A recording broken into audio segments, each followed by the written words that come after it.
My favorite interview I've ever conducted in my life. I have sat here humbled in the presence of this fantastic man who has brought life and mystery and adventure through our TV screens into our lives. This gentleman has spent his entire life for the betterment of mankind, for the people of South Africa and Africa. This is a true gentleman in every sense. All the adventurers we grew up watching on television in the cinemas, this is that man. Set up the camera in the parking lot and trained it on that white cloud that was sitting above the potash plant. And then about 20 minutes later, there was a slight breeze came up, and this cloud cleared very, very briefly. And in the cloud was a glint, a hint, a kickback of something metallic. And there was two members of the company were standing around with me smoking, and they said, "Yeah, there it is. Do you see it? And I turned on the camera and ran some film, and the breeze came along again, and there was this object as clear as bell, the circular disc-like object with a tripod-like structure underneath it, with a triangle. It's time to embrace your inner O. Join GL Davis on his spiritual, personal development and self-help journey to enjoy a more vibrant and purposeful life, with help from some of the world's leading authors and experts in the mind, body and spirit field. So sit back, relax and enjoy the O People podcast.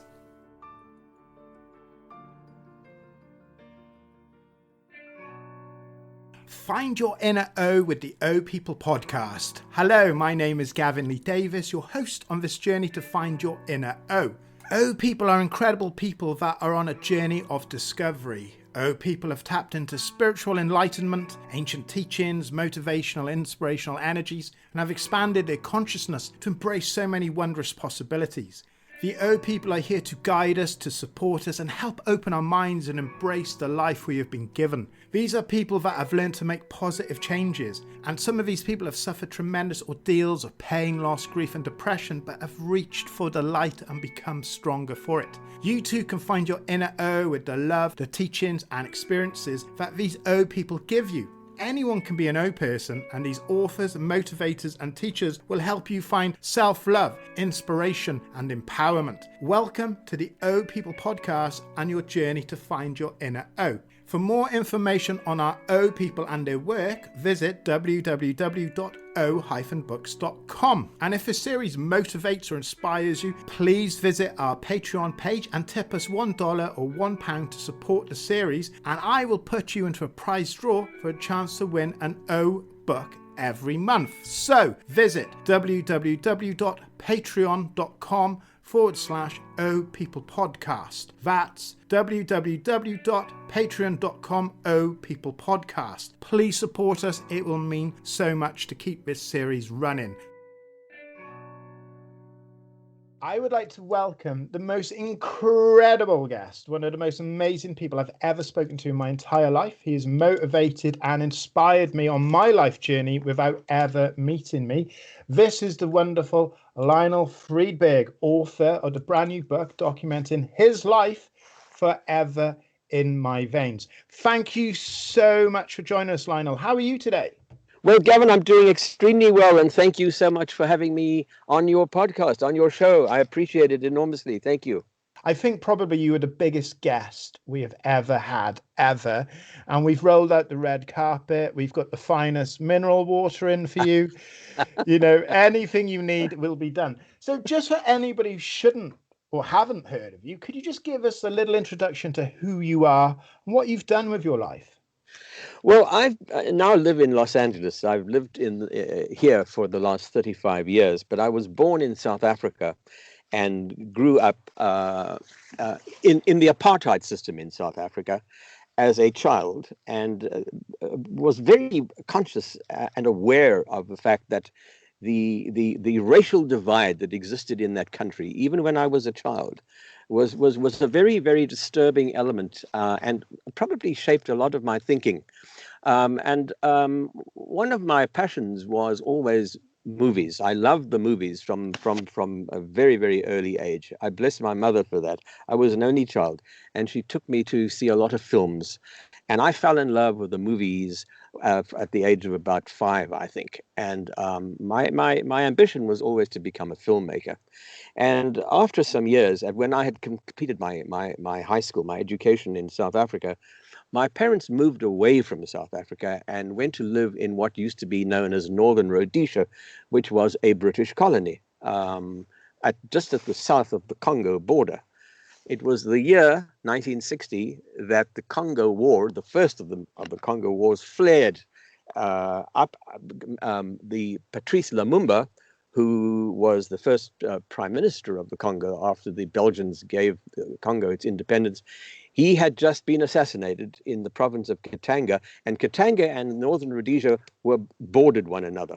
So they moved up there at that time, and I saw the end of colonialism, the ugly, violent side on the other side of the fence in the Congo.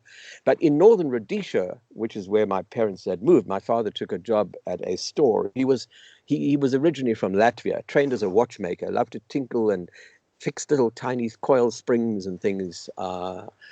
He could fix anything, but his world was a micro world, fixing watches. And he went to work in a little jewelry store up in Northern Rhodesia as a watchmaker. And the town was a very, very small one, but the town existed because of the copper mining industry. And there were a string of towns which was called the Copper Belt. I think it's still called the Copper Belt today. And I moved up there, and I thought that when I went up there, how exciting, because now is my opportunity to start making films like the ones I used to see as a kid. The African Queen, King Solomon's Mines, Tarzan, all those marvelous films. I wanted to do that when I got there. But of course, when I got there, all I found was a copper mining town and not much else. And it was like manna from heaven that one day, in the local newspaper, there was a newspaper that covered the news of all these little towns called the Northern News. And there was a little ad for staff for a new television station that was opening, the very first television station in Central Africa. And for me, it was like magic, because I had been making films as a child when I was in South Africa, my school, my friends, birthday parties, that sort of thing. And I thought, now I can find a professional career. So after I had arrived in the small town and not knowing what to do, I immediately applied for a job. And by some miraculous means, I was accepted and to work at the station. And I helped them put the station together. They were still building it, wiring cables and putting copper wiring together, helping with the welding and God knows whatever else. And on the 15th of December in 1961, we went on the air, first television station in Central Africa, and it was absolutely extraordinary times, because the colonies, British colonies, were all being given their independence. The Congo was aflame. So nationalism was alive and well, and at some parts, aflame in Africa. They were really interesting, fascinating times. But I brought with me the experience of having lived in the apartheid situation in South Africa. But now that was gone, that was behind me. And I'd like to backtrack for a moment, because as a child, I was introduced by one of my wonderful black nannies. Of course, we all had servants, we were all privileged whites, and we all had servants in South Africa. And one day, I must have been about 7 years old, my nanny said to me, "It's my day off today, and I'm going to visit a friend. Do you want to come with me?" And I said to her, "Sure, I'd love to do that." And so we went to see a friend of hers. We were living at that point in a small town to the southeast of Johannesburg called Kempton Park. And Kempton Park is the town that is right next to the major international airport, which was still in its early days being constructed. I'm talking about the late 40s now. And I went with her to go and see her friend. And when we got to her friend's little room at the back of the yard of the house where she worked as a servant, there were a number of other people standing outside her door, a queue, of black people. And I said to my nanny, "What are they waiting for?" And she said, "Oh, they are here to see her because she's also a doctor." And I said, "What do you mean a doctor?" And she said, "No, she helps people. She heals people and she makes them better." That's all she said to me. And when it came time for us to actually go into her room and for her to spend some time with this friend, I saw these little bottles and jars in her room containing barks and herbs and all sorts of odd things. And then on the floor was a grass mat, and on the grass mat was a little bag, an animal skin bag, and inside that were bones and stones and little trinkets that she used. And I said to her, how do you make people better? What do you do? I was a child, I was curious. And she said, well, I use the bones. The bones speak to me. I said, well, show me what you mean. And she took this little bag and she said, I turned them upside down, and then all these bones and stones and little trinkets fell on the grass mat. And she said, the way they fall, it is the ancestors that make them fall in a certain way. And then the ancestors speak to me. And when the ancestors of the person who has come to see me for help or to heal them or to tell their future or whatever it is that they need, the bones tell me what to say. And I said, that's absolutely incredible. So I was introduced to that concept as a child. That's all we did. She didn't throw the bones for me. She didn't do any readings for me, but it was impregnated in my mind. So by the time I got to Central Africa, I realized that there was another dimension to the black folk and their culture and their whole society that we whites knew absolutely nothing about. And so here we are. Now I'm in Central Africa working at this television station, and after 3 years, Northern Rhodesia gets its independence from Britain. And the date is set for October the 24th, 1964, for independence. And from that day onwards, the country would become known as the Republic of Zambia. So I worked in this little television station, and people from Whitehall and Washington and Lusaka, which was the capital of Northern Rhodesia, soon to be Zambia, were in and out of the studio all the time being interviewed by our two news, the team of newscasters that we had. So I was aware of independence and who the players were and the drama of a country being reborn. It was happening around me in the station. I was a young guy. I was 22. And after working there for 3 years, we all of us, it was entirely a white staff of about maybe 25 of us, we got a pink slip from the government. The station had been nationalized because of impending independence, and the government was now going to run the station. It was now going to be called Zambia Television, and it was going to be controlled by the government, and we whites were no longer required to be on the staff. Basically, we were fired, and we were all told, you will teach a black man your job. After 6 months, you will leave. Thank you very much for what you've done. None of us complained about this. Of course, we were all a bit shocked and disturbed about what we were going to do with our lives, but we could understand this. After all, it is a black country, and it seemed to be quite in order that this was the way of things. Local people needed to have the work, and they should take over from us. But for most of the people had come from the UK working at the station, and they could go back to the UK, go back to television, go back to ITV, BBC, whatever else. But I thought, what am I going to do? I was still a very, very young guy, and I was very worried about what to do with myself, because I didn't want to go back to South Africa, primarily because of the apartheid situation and all of its ugly racist face that it presented to the world.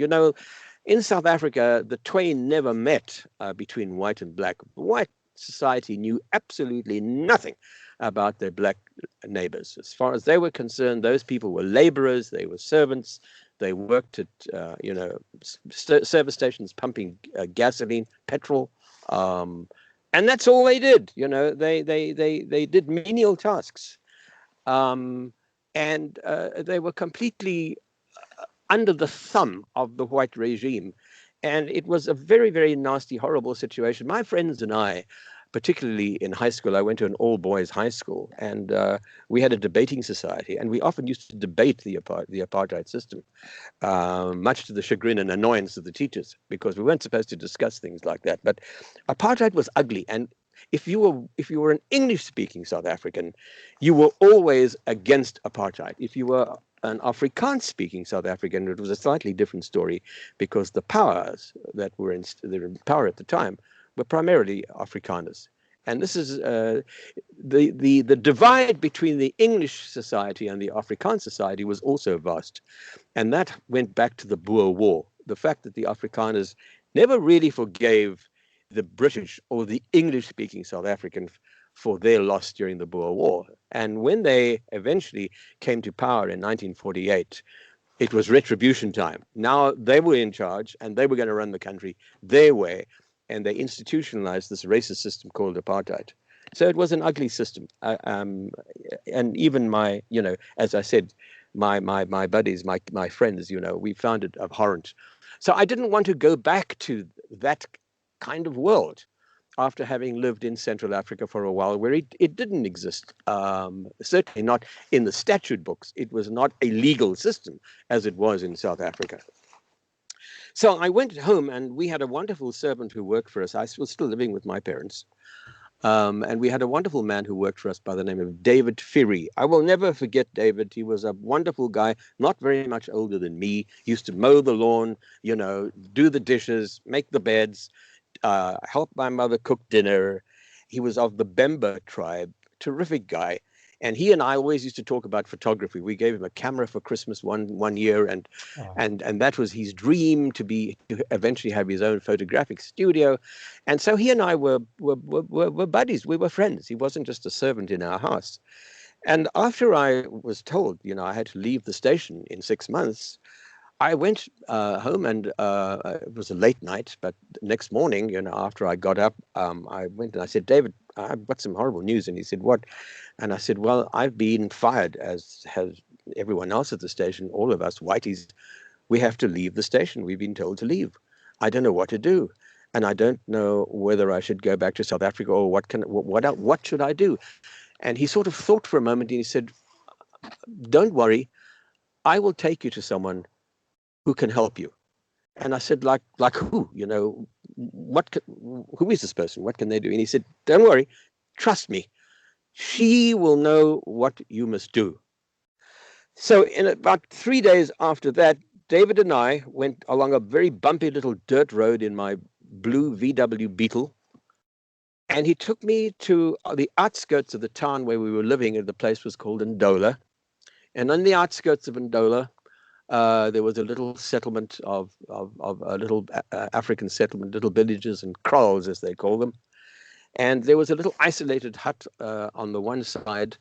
And we drove, he said, you go towards that place and stop there. And I went, we parked outside this little hut, had a wooden door in the front. And he said, this is where we will find the answer. And I said, but who lives here? And he said, come, we will go and see.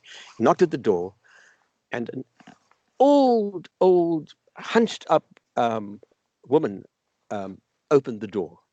Now she was, I think she was a member of the Bemba tribe, but she was an albino. She had one of those melatonin problems with the skin. So she was more white than black, but she was a Bemba. She couldn't speak a word of English.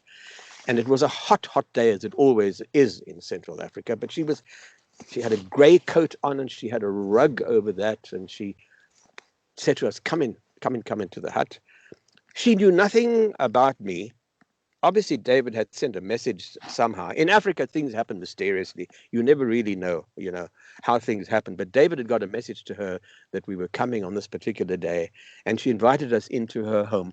And it was just there were 2 rooms, I think. There was one large room, and then there was a door towards another room, which I presume was a bedroom and a kitchen. And she told us to sit down on the floor. There was no furniture, but there was a grass mat on the floor. And on the around us, there were little shelves with bottles and little canisters and calabashes and little containers holding twigs and barks and skins and weird things that I couldn't even begin to identify. It was very shadowy and very dark and very cool inside this room. And I instantly recognized the grass mat. I thought, she is doing what I saw as a child. She must be using bones. I don't know. Let's see how this turns out. What's going to happen? She didn't speak any English, as I said, and she threw the bones, and she just began to babble nonstop saying things like an express train. And David was doing his best to keep pace with her, to try to translate for me what she was saying.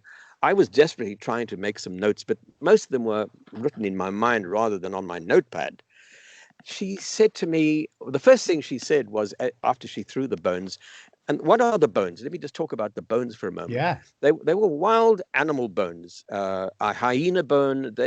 Most of these diviners, healers, shamans in the African tradition use a variety of wild animal bones. There's always a hyena there, a crocodile bone, there's a lion, plus one from a goat, and a few other things which I don't really recall, plus a few pebbles and stones and other trinkets that each one uses according to their needs or how they connect with the ancestral spirits, like a charm or a little piece of a broken piece of porcelain or something like that. This was their kit. And she threw the bones, and the first thing she did was she pulled back like this, and she said, "Oh, I can't see anything." And David was concerned about her, and she said, "These lights, I cannot see through these lights." And she asked David a question, and David said to me, she wants to know what the lights are. And I suddenly thought, the lights? What is she talking about? And then it hit me. She has seen the television station. In a studio, you have lights. And when I heard that, I thought, this woman isn't lying to me. Whatever it is that she's going to say, I better pay attention. Because when she said she can't see anything through because of the bright lights in her face, I kind of knew immediately that she was seeing where I had come from. I was, working in this television station. And then she started to talk about all sorts of extraordinary things. She made predictions about my life. She didn't tell me exactly what to do, which is what I was hoping she would tell me. But she started foretelling the future. She told David things like, he will one day cross the big water. Now, Zambia is a landlocked country. The only real piece of good body of water running through it is the Zambezi River. She'd never seen the ocean, this woman. But she said, one day I will cross the big water and I will go in that direction. And she points to the north.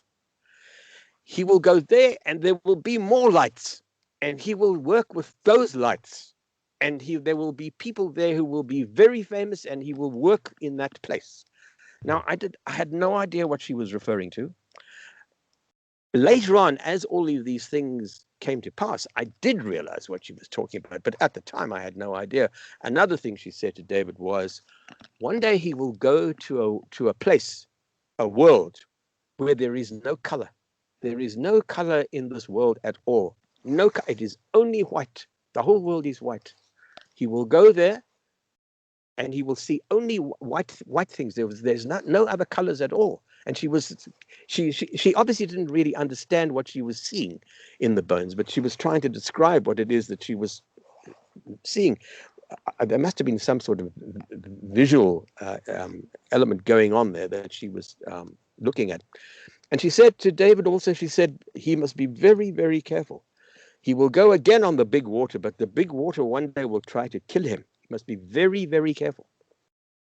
Another thing she said was, one day he's going to be in the bush and a big beast will threaten his life. He must be very careful of that day.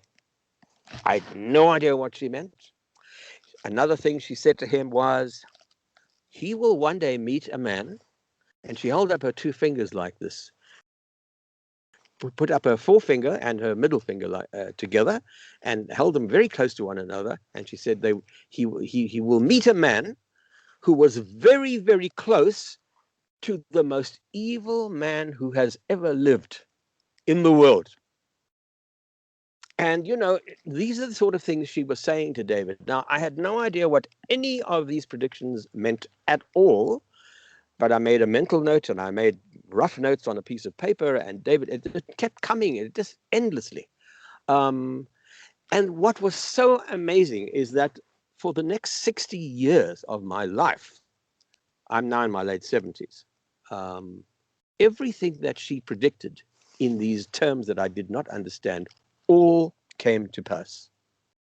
It was amazing. And I will give you an example of the very first thing was, after I was fired from the station, I thought, well, what am I going to do? The only thing I could really do was to go back to South Africa, as much as I didn't want to, but to go back to South Africa and work in the film industry. And South Africa had a fairly good film industry. It was alive and well, and you know, I was still a South African citizen, and so I had no trouble going back to South Africa, finding a job in the film industry.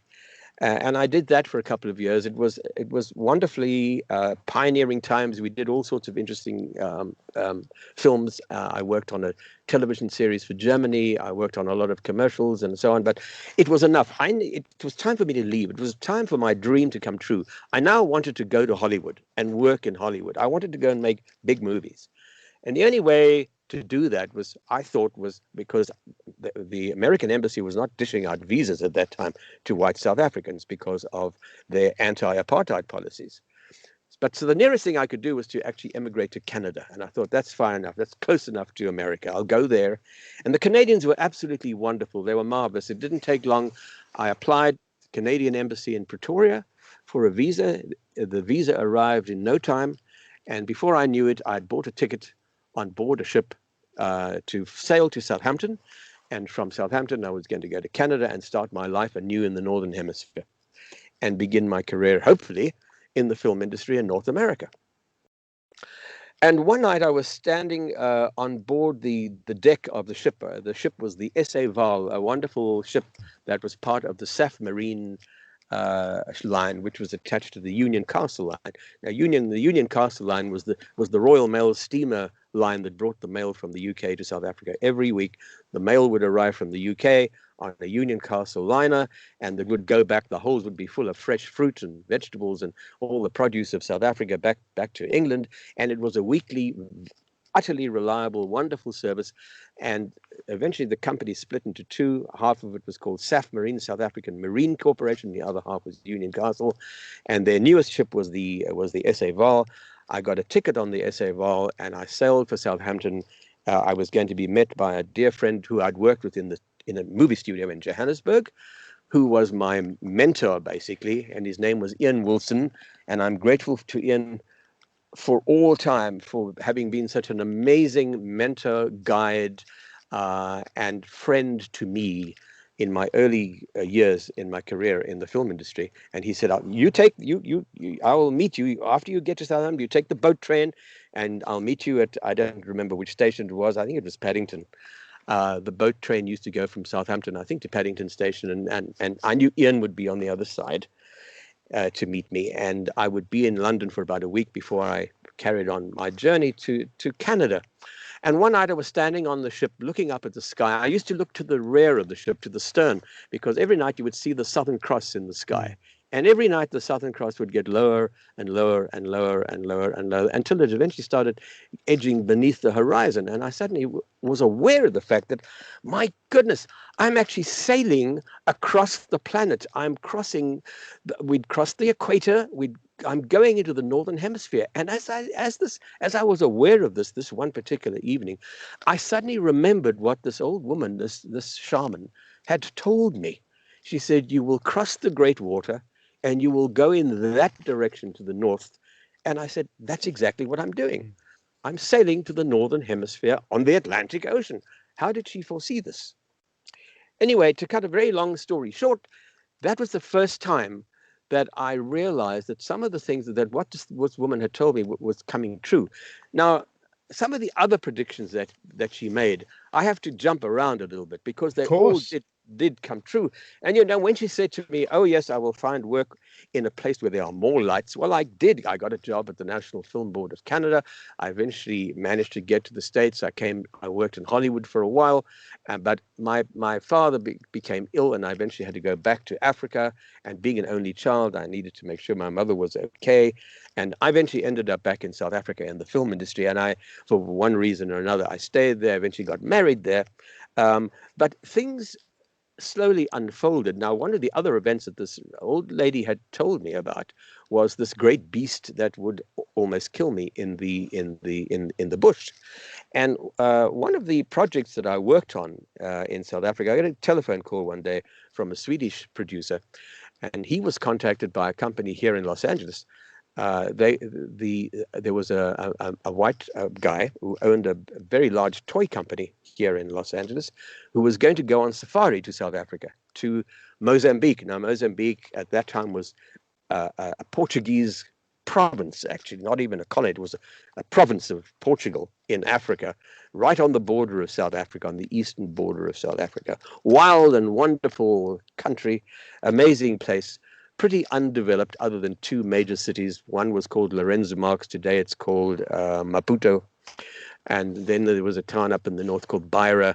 I remember Mozambique extremely well from my studies of African history, of course, and David Livingstone, who was a hero of mine, wrote about Mozambique extensively in his journals. So I thought this is a great opportunity. I'm going to take this job because this guy who owned this toy company, who was going to Mozambique on a safari, and he needed a cameraman to photograph his safari, and he was going there with two of his friends.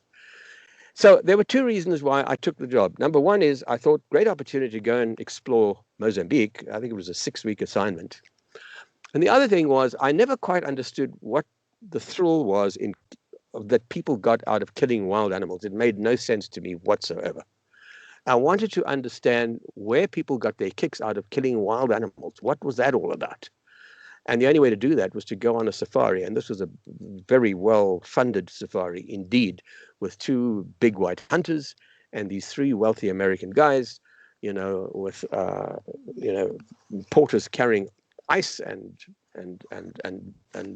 martinis through the boondocks, and shooting wild animals for fun. And I thought, well, I've got to go and find out what this is all about. So I took the job and went to Mozambique, and the guy, his name was Spud Mellon, who owned the toy company, a very, very, very successful toy company that had made its fortune out of marketing in the 50s the hula hoop. The hula hoop was a craze that took the world by storm. And Spud had exploited this opportunity of the hula hoop. I think he actually got the idea after having seen children doing it, either in Australia or in some Polynesian island. But anyway, he developed it and sold it throughout the world. Everybody had a hula hoop. Even I did as a child. And the other thing that the company was very famous for was for the Frisbee that it had marketed big time throughout the world. Again, based on some tribal item that Spud had seen on one of his travels, and he had marketed it and very successfully manufactured them out of plastic, and made them very lightweight, and you would play frisbees. Well, today we still play with a frisbee on the beach. People still use it. Spud was a very, very wealthy individual, and these two buddies who were with him, one was a stockbroker, one was an accountant, a lawyer, and I met them in Beira. And we go into the hunting concession in the middle of Mozambique, and every one of these guys, were itching to shoot wild animals. And, they had a license to shoot 2 lions, a rhino, 3 buffaloes, 4 wildebeest, 2 zebra, and they all had licenses to shoot at 1 elephant each as well. Now, the mere thought of that absolutely appalled me. I mean, I couldn't even begin to tell you. And the bloodshed and the violence and the horrors of witnessing this safari playing out in front of me with these guys with their high-powered rifles and their telescopic sights, just shooting for fun, was horrific. But I was assigned to cover it on film, which is what I did. And those were long before the days of video. Everything was shot on film. The camera was heavy. The power you got was from a huge, heavy wet cell battery, and so I had one of the assistants from the camp at this at this hunting reserve would be my battery carrier, and I would carry the camera and film these guys carrying out their carnage. And at night we used to go back to camp and drink lots of martinis and whatever. And I used to talk to them. I used to argue. I said, guys, I don't understand what it is, what fun you get out of this, And they all shot me down. People have been doing this for millions of years, and it's in our blood. That's what guys do. So stop being such a softie. We never really had an argument, but I did really try and discuss it with them, but to no avail. And nevertheless, it came a day where we were tracking a herd of elephants, and one of the three hunters, one of the three Americans, it was he to shoot an elephant. And so the white hunters had picked out from a herd an old bull that was standing to the side of the herd. He had obviously at one point been perhaps the leader of the pack, I don't know, but he was obviously old. I would imagine 30 or 40 years old he could have been. And so the white hunter said to the American, he said, that's the elephant that you've got to shoot. We'll track this herd until we find an opportunity for you to shoot him. But the herd kept moving and away from us. They kept moving. They got a whiff of us, so they moved. So we had to leave our vehicles and track them on foot. And by nightfall, we were still doing this. We were now miles away from our vehicles, and we had to stay in the middle of the bush that night. No sleeping bags, no food, nothing at all. And the white hunter said, look, guys, we'll just bed down here in the grass under the trees, and tomorrow we'll keep tracking the herd. They won't be far away. Well, in the middle of the night, the main white leader of the group, the white hunter, he said, don't say a word. Don't speak. The herd is around us. They've encircled us. And I could hear my heart pounding. Everybody was absolutely petrified. We were surrounded by this herd of elephants. And you could hear the rumble of their hearts. You could hear the sort of swishing of their ears as they slowly, the elephant's ears are their radiators, cools the blood. You could hear that, but you couldn't see anything. There was no moon. It was an absolutely dense black night.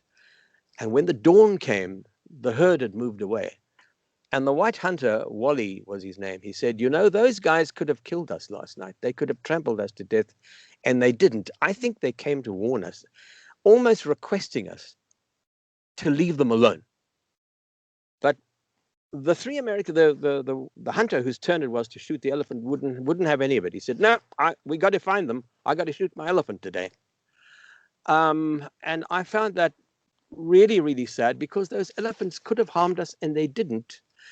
And eventually we did find the herd, and the white hunter picked out the bull again. He said, that's the guy you've got to shoot. So eventually, I'm cutting lots of details out of this. I positioned myself behind the guy whose turn it was to shoot, so that I would an over-shoulder shot. He was in front of me, the herd in the background, still in all of it in my frame. And when he shot, the scene would be him in the foreground, and in the background would be the elephant dropping. That was the idea, which is why I put myself in that position.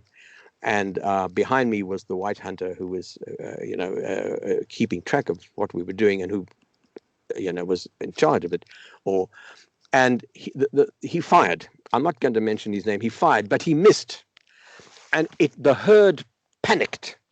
And as the herd began to dissipate, there in the middle was a single female, a cow, with a baby, a little baby elephant.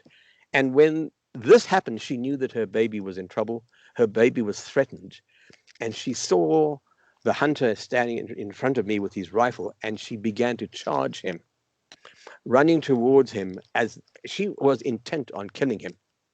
And I was right behind him with my camera, this heavy camera, the guy behind me holding the battery, and behind him, the white hunter. And I was filming this. But it didn't take long before the guy in front of me ran out of shot, because this elephant was running for him, was going to kill him. I was stuck in place. First of all, I was frozen, and I was carrying this heavy camera. I couldn't move, and all that was happening in my viewfinder was this elephant was getting larger and larger and larger in frame. The ground was thundering and rumbling like an earthquake. And the next thing I hear a shot from behind me, and it was the big white hunter who shot her right between the eyes in her forehead, and she must have dropped dead, not quite dead, but she was shot about 6 or 7 feet in front of me. And she fell onto her knees, her eyes glazed over, and she fell onto her side, and she died. And I was running. I had film of capturing all of this. It was one of the most moving experiences I have ever had, but she could have killed me. She could have trampled me to death with no trouble whatsoever. And it was only that night back at camp, the booze was pouring, everybody was having a wonderful time discussing the events of the day. And it suddenly hit me that's what that old lady had foreseen. She foresaw this event. The great beast, you will be in the bush, and the great beast, be very careful, it might kill you. She had foreseen this decades before it happened. And I began to think very, very carefully about what is it that, what gave her the power to be able to do this? How could she foresee the future the way she had? She couldn't exactly identify the event, but she had seen it. She had seen something happening and she had foretold it.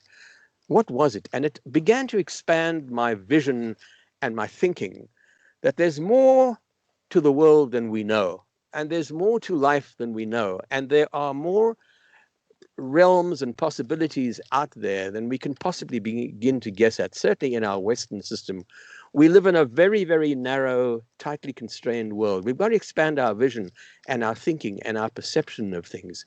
And I began to think along those lines because other events began to happen, which also came true when I thought back about what this woman had said.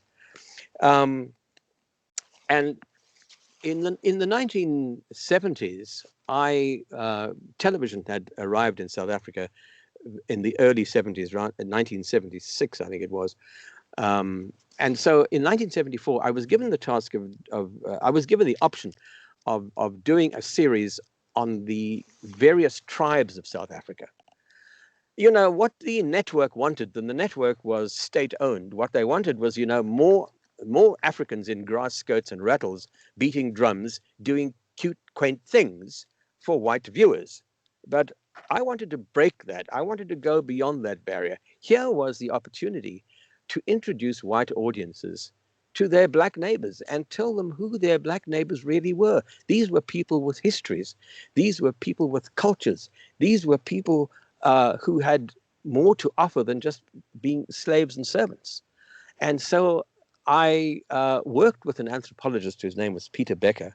And I said to Peter, Peter, we're not going to hold anything back. We are going to give these people, the tribes, the dignity they deserve. And we've got to tell the white audience how much history these people have, how much extraordinary culture they have, and what they have to offer us that we don't know anything about. Here is our opportunity to do that. So during the course of the making of those shows called The Tribal Identity, I got to know many, many of the tribal people extremely well. And I did rituals, ceremonies for the initiation from youth to adulthood for males and females in all sorts of extraordinary rituals with various tribal groups, from the Xhosas in the East Coast to the Vendas right up in the northern part of the country, to the Zulus, the Sutus, all of them, the Tswanas, the Shonas. And it was an extraordinary and an amazing experience because I met a lot of shamans. They go by the name of Sangoma, by the way. They don't call themselves shamans. In South Africa, the healers, the diviners, those people who dispel, who produce medicines made out of barks and herbs and whatever else from the natural world, they go by the name of Sangomas. And I got to know a lot of Sangomas during the making of that series. And it gave me an incredibly deep insight into their world and a respect for these people that no one had the opportunity of ever having access to prior to this, because apartheid never made it possible. There was a line between black and white that made that kind of relationship impossible. But during the making of this series with the anthropologist Peter Becker, who also was deeply respectful of the various tribal groups, I learned a lot about those people. And I met a lot of these amazing Sangomas, and I saw extraordinary things.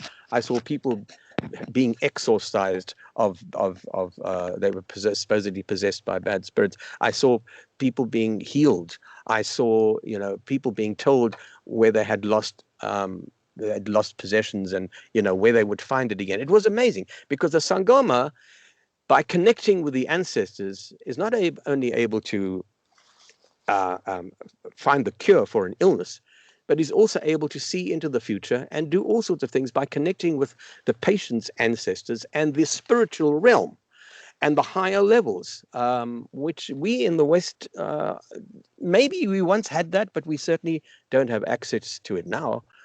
It's we've lost that, and yet those people do have that capability. And it was an amazing experience to be exposed to all of that point. When this poor creature died in front of me, she held me in her eyes were beginning to glaze over, but she held me, and her eyes were completely locked with mine as they slowly glazed over, as the life ebbed out of her, and her vision and mine were locked together, and I felt a connection with her as she slowly died in front of me after this bullet wound. The shot was right between the eyes, and it took about maybe 10 minutes for her to die. But I felt that she and I were connected as she was slowly dying in front of me. And my camera was whirring, and I thought, my God, this animal is connecting with me. There's some aspect of her that is connecting with some aspect of me. I wasn't sure what it was. And I certainly wasn't going to tell anybody about it that night, because they would have thought I was a raving lunatic, and they would have thought I was crazy. But many, many times in later years, a long, long time later, when I went back to South Africa, and Sangomas threw bones for me, they always said, the first thing they always said to me, what is this elephant spirit we see in your bones? It's as though she has accompanied me on my life's journey since the moment she died. She's been with me, and I still feel that today she's around me, she's with me, she's part of me, and she's almost her spirit in some way or another is protecting me on some level or another, and I know she's still around. I sense her. If you could see my office, my study, there are elephants everywhere. There's an elephant hanging from my rear view mirror in my car. There has to be elephants in my life wherever I go, because this elephant spirit has been with me ever since that day in 1967. So now let's move on a bit and jump ahead and come to the United States. I moved to the United States in the 80s. Apartheid was still at its height in South Africa. P.W. Botha was the president of the country at the time. He was absolutely insistent on maintaining apartheid and not dismantling it. And I said to my wife at the time, we've got to leave the country. We can't live under these circumstances anymore. It's time to go to the States. And I did manage to get a visa this time to come and, not to emigrate, but to set up a company in Los Angeles, which is how I managed to get the visa system going. And then the company here would employ me, and that's how we could get over here. And then after a while, we could convert that to what essentially became a green card and get our residency in America. And that's how we did it, because America at that time was still very, very anti-apartheid. There were all sorts of rules and regulations in place. In fact, they were even banning flights at that point between South Africa and the United States. And that was during Reagan's era. But anyway, we came over here, and I got a job with PBS, the public broadcasting system. I had a show reel, and I was fortunate enough to become part of a major science series called The Infinite Voyage, which I wrote and directed and photographed some of them as well.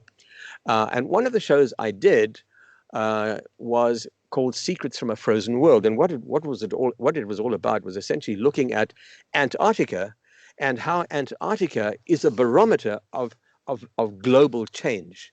If you go down there and you want to take the temperature of planet Earth and find out if she's well or not, you go to Antarctica, because it is relatively pristine. There aren't any human settlements. There are no roads and airports and cities and freeways. But are all things well? If you go down there and take ice cores, can you find a difference in the bubbles trapped in ice today compared to bubbles trapped in the ice from centuries ago? You can compare them, because is carbon dioxide really going up in the atmosphere? What do the sediment layers of Antarctica tell us about the planet's past? And if we take sediment layers higher up, almost at the exact bottom of the sea, without going too deep, is there a change? Do you find more acidity? And of course, it was the years of the ozone hole that had just been discovered. Is the ozone hole real, and how serious is it? That was what the trip was all about. And one of the ways of finding out whether the oceans were becoming more acidic and whether climate change was happening and whether the temperatures were going up, was to look at the wildlife, to look at the biomass, to look at the ecosystems. And there's a lot of wildlife in Antarctica. And one of the most revealing things is to look at the krill population, because the population of krill down there is absolutely enormous. And you can examine them and their environment and see if they're healthy or not, because if they're not, something is wrong with the ocean. And so, just to cut, again, a long story short, I was on a research vessel going out into the ice pack. The oceans were completely covered in ice. You know, we would ride up on the ice, and the icebreaker would crack the ice, and huge walls of ice on either side would come crashing down, and we'd make our way forward. And it was a Christmas 1990 that this particular moment happened. I was up on the deck. The captain had stopped the ship. Now, you don't stop in the middle of an ice pack of an ocean covered with ice, because you could get frozen. So the propellers are always turning, but you feather them in such a way so that there's no forward or rearward movement. So the propellers are still turning so that you don't get stuck, but the ship isn't moving. And they decided to stop the ship in order to celebrate Christmas. And of course, it's the Southern Hemisphere, and the Southern Hemisphere in December, there's no night. There's perpetual daylight. There's like maybe an hour of twilight time. So during that twilight time, I went up on deck. The ship had a red hull and white superstructure, and I sat there writing in my journal. I kept a journal every single day, and a little penguin came along and walked around the ship, and I was watching this little animal, and I thought, God, I'm in another universe here. This is incredible, and yet that animal survives here. How does it do that? And I looked around me, and I thought, this is entirely a white world. How does that animal survive? And then I thought back to what that old woman had told me in her hut. She said, you will one day go to a world where there is only white, no color at all. And I thought, that's where I am. She foresaw this as well. It was like being in a translucent white egg, if you like. The ocean was white. You couldn't see where the oceans and the sky met. Everything was the same color, pure white.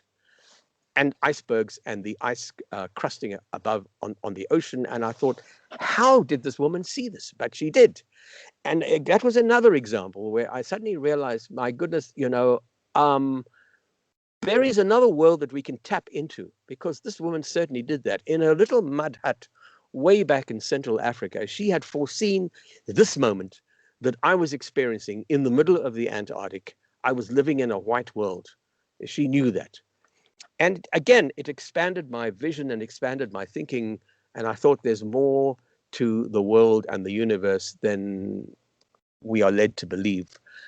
And that came obvious in later events. And, the other thing she told me, if you recall, was that I will be on the big water and I will nearly die there. Well, some years prior to that, I did another ocean journey on a research ship in South Africa, where we were steaming westward, and it was a brand new research ship, and there was an incredible storm at sea, and we almost capsized, where this ship nearly turned over. She had foreseen that as well. She even foresaw all sorts of other little events. Like, for example, I was once on a fishing trawler off the coast of Angola. I was doing a film for BP Oil on a fishing factory ship, and the only way to get back to land was to take a trawler, and just a crew of two of us, a sound man and me with my camera, and we got caught in a storm in this fishing trawler. Well, 3 other fishing boats went down in that storm. We, by some miracle, did not. There were waves 100 feet high. It was unbelievable how we survived that. I've no idea. But again, the woman had foreseen that I will almost die in the big water. But perhaps one of the most amazing things that this lady had foreseen was this evil man. I will meet a man who was very, very close to the most evil man who ever lived. And I'm going to fast forward now to, I'm going to backtrack again. I'm going to go to the year 1983. I was doing a series of films on the history of South African Airways. They were celebrating their 50th anniversary. And I was doing a series of television shows about that, as well as a film for the airline to show on board to celebrate their 50th anniversary. It was a very, very fine airline. They pioneered routes to all the continents of the earth, from Johannesburg. Even though apartheid was in place, the airline religiously carried on its duties, flying backwards and forwards, passengers and freight. Very good safety record, wonderful airline, and I was very privileged to be making this film. And during the course of our research for that particular series of documentaries, I learned that the airline began in 1929. It was a private company, and eventually it ran out of money, and the government took it over and renamed it South African Airways.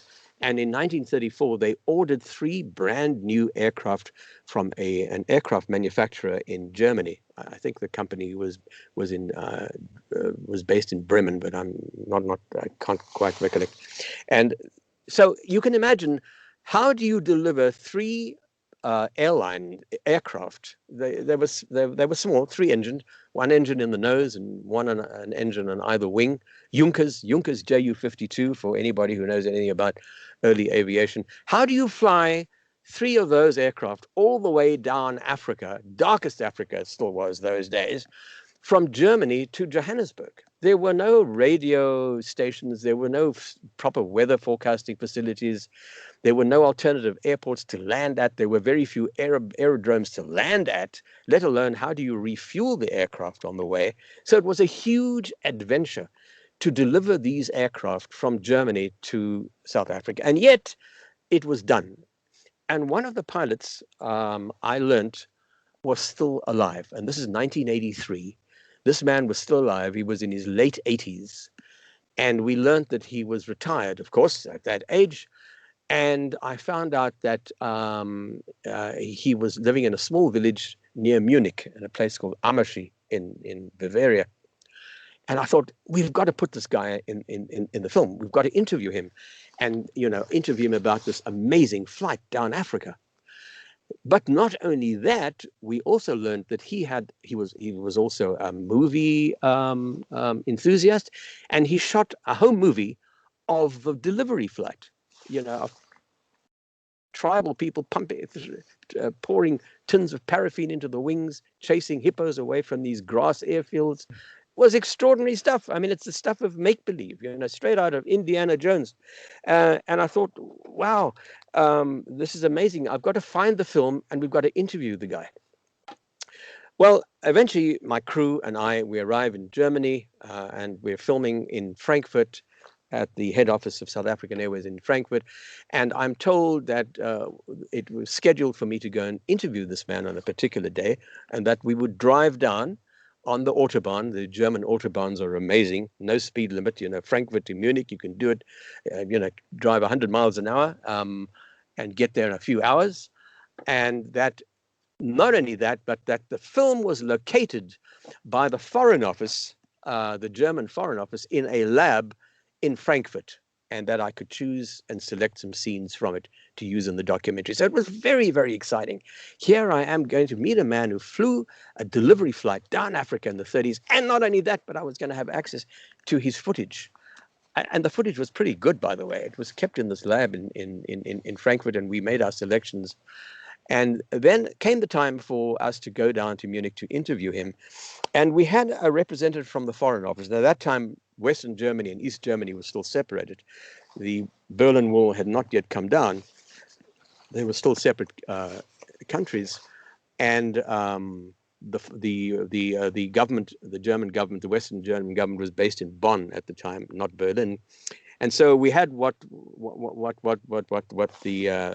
staff at the South African Airways office called was the man from Bonn. There's a man from Bonn who's coming, and he will accompany you to go and visit Hans Bahr, which is the name of the pilot, and he will be your interpreter, because this man speaks the pilot speaks no English, and he will help you. And I thought, well, that's very kind and very nice of the German government, because not only are they sending a representative to help me interview the guy, but it's like, welcoming us, because he must be some sort of a hero of some sort.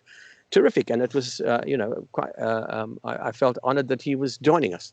Anyway, two vehicles, down we go along the Autobahn from Frankfurt down to Munich. And the night before we do the interview with this man, we're staying at a little hotel, and we're drinking some very good German wine and other schnapps.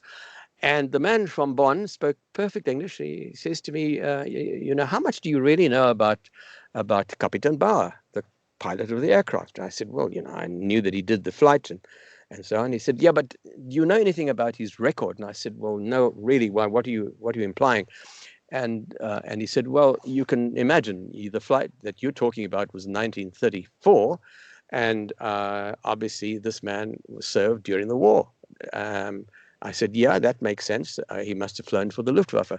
So the guy from Bonn says, I want to ask Mr. Friedberg, please do not ask him any questions about the war at all. We do not want to go there. We don't even want to discuss that. So I thought, fine, that's fair enough. He doesn't want to discuss the war. And the man from Bonn said he has a war injury, and he was also a prisoner of war of the Russians. So he does not want to speak about the war, but we don't want to bring all that up anyway. I said, fine, I don't mind. That's absolutely fine by me. We have some more wine. And as the evening wore on till about 1 o'clock in the morning, the man from Bonn says to me again, and we're all a little tipsy now, and he says, but how much do you really know about Hans Bauer? And I said, well, what else is there to know? And he says to me, he leans over to me and he says, do you know that he was Adolf Hitler's personal pilot? Wow. Well, you can imagine what that did. I was instantly sober.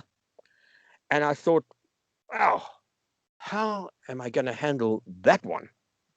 I've interviewed a lot of people in my life, but to interview somebody who was Adolf Hitler's personal pilot, that's something else. How am I going to deal with that one? Anyway, the next morning, we go to this man's house and we are welcomed by it was his third wife.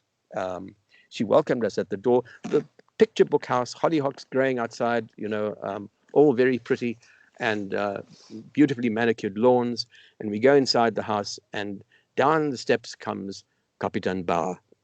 And obviously he did have a war injury because he was using a stick. So he had a gummy leg. So I thought, well, that must have been the injury that the man was referring to. We meet. The minute I shook his hand, it suddenly hit me. How many times has that hand that I'm shaking now, how many times did that hand shake the hand of Adolf Hitler? Right. Perhaps one of the biggest mass murderer tyrants in history. I'm just no more than a handshake away from him. It sort of was an uncanny feeling to have. Nevertheless, we sat down, we conduct the interview, we talk about the delivery flight. He gives a beautiful interview, about 10 or 15 minutes. I was going to get about 8 minutes out of it to use in the film.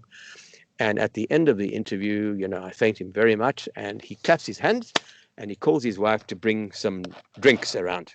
So the rest of the crew are wrapping up the lights and wrapping up the sound equipment and everything.